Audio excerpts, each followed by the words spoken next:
दोस्तों स्वागत है आपका इनसाइट नॉलेज की एक और नई वीडियो में। आज की इस वीडियो में दो बेहद इंपॉर्टेंट खबरों के बारे में बात करेंगे, जिसमें हमारी पहली खबर बांग्लादेश से निकलकर सामने आ रही है, जहां एक रिपोर्ट में बांग्लादेश ने जो अपने पैर पर कुल्हाड़ी भारत के साथ रिश्ते खराब करके मारी है उसके बारे में जिक्र किया गया है और कितना घाटा बांग्लादेश को हो रहा है, साथ ही भारत के ऊपर कितनी डिपेंडेंसी है बांग्लादेश की, इसके बारे में बताया गया है। इसके बारे में बात करेंगे। इसके अलावा हमारी दूसरी खबर रेमिटेंस को लेकर सामने आ रही है और भारत का रेमिटेंस ने अपने सभी रिकॉर्ड को तोड़ दिया है और बांग्लादेश पाकिस्तान जैसे देशों के बजट से भी ज्यादा का रेमिटेंस भारत को इस साल हासिल हुआ है। दोनों खबर भारत के लिए काफी इंपॉर्टेंट है, इसीलिए वीडियो को अंत तक जरूर देखिएगा। साथ ही डिफेंस और फॉरेन पॉलिसी से जुड़ी वीडियो पसंद है तो नीचे दिए गए सब्सक्राइब बटन को प्रेस जरूर कर ले, जिससे हमारी डेली ऐसी वीडियो आप तक सबसे पहले पहुंच सके। तो चलिए शुरू करते हैं इस वीडियो को। दरअसल India.com ने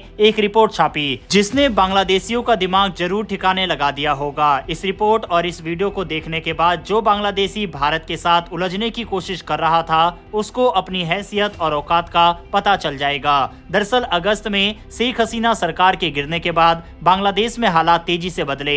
देश की अंतरिम सरकार, जिसे नोबेल पुरस्कार विजेता मोहम्मद यूनिस लीड कर रहे हैं, उसने भारत के खिलाफ टकराव की नीति अपनाई और पाकिस्तान और चीन के साथ रिश्ते मजबूत करने की कोशिश की, लेकिन इस नीति का असर अब साफ साफ नजर आ रहा है। बांग्लादेश इस समय एक बड़े आर्थिक और सामाजिक संकट का सामना कर रहा है। बांग्लादेश की ज्यादातर सीमा लगभग 94% भारत से लगी हुई है। 4367 किलोमीटर लंबी इस सीमा ने दोनों देशों को व्यापार और सुरक्षा के मामले में बेहद करीब ला दिया था। भारत बांग्लादेश का सबसे बड़ा व्यापारिक साझेदार है। 2022-23 में दोनों देशों के बीच 16 अरब डॉलर का व्यापार हुआ, लेकिन इसमें बांग्लादेश का निर्यात केवल 2 अरब डॉलर का था। इसका मतलब यह है कि बांग्लादेश को भारत के साथ व्यापार में भारी घाटा होता है। भारत से बांग्लादेश कपास, चीनी, अनाज, इलेक्ट्रॉनिक्स और स्टील जैसे जरूरी सामान आयात करता है। अगर भारत ने एक महीने के लिए इन सभी सामानों को रोक दिया तो बांग्लादेश में बड़ा संकट छा जाएगा, क्योंकि अगर बांग्लादेश इन सामानों को दूसरे देशों से भी खरीदने की कोशिश करेगा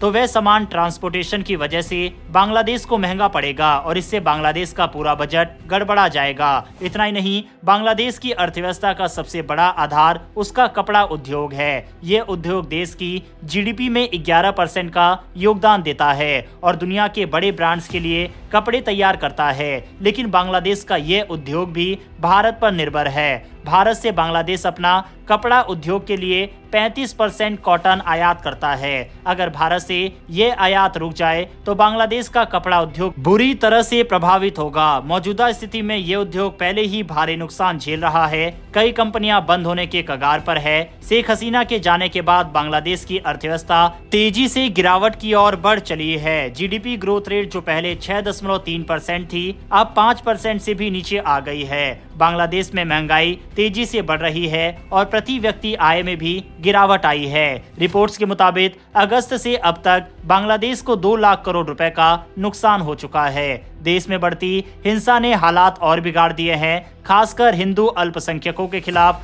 हो रही हिंसा ने भारत और बांग्लादेश के रिश्तों में तनाव पैदा कर दिया। भारत ने बांग्लादेश की अंतरिम सरकार पर आरोप लगाया है कि वह इन घटनाओं को रोकने में नाकाम रही। यही कारण है कि ऐसी रिपोर्ट आ रही है कि आगे चलकर भारत बांग्लादेश को सबक सिखाने के लिए इन सामानों की रोक लगाने के ऊपर विचार कर रहा है। भारत हमेशा से जज्बात में आकर फैसला नहीं लेता। जब मालदीव ने भी भारत के साथ रिश्ते खराब करने की कोशिश की थी तो भारतीय टूरिस्ट वगैरह वहां न जाकर जिस तरह से लक्षद्वीप को प्रमोट किया गया था उससे मालदीव की कमर टूट गई थी। इतना ही नहीं, बाद में मालदीव भारत की शरण में आकर भारत से मदद मांगने लगा था। अब यही कुछ बांग्लादेश भी इस समय करने की कोशिश कर रहा है और ये तय है कि भारत आने वाले समय में कोई बड़ा स्टेप बांग्लादेश पर ले सकता है। फिलहाल कोई बड़ा कदम भारत नहीं उठा रहा, उसके पीछे कई कारण है। एक, बांग्लादेश में अंतरिम सरकार है और अगर भारत कोई बड़ा स्टेप लेता है तो जो सरकार चुनकर आएगी उससे भारत के रिश्ते खराब हो जाएंगे। इसके अलावा अगर भारत कोई बड़ा स्टेप बांग्लादेश पर लेता है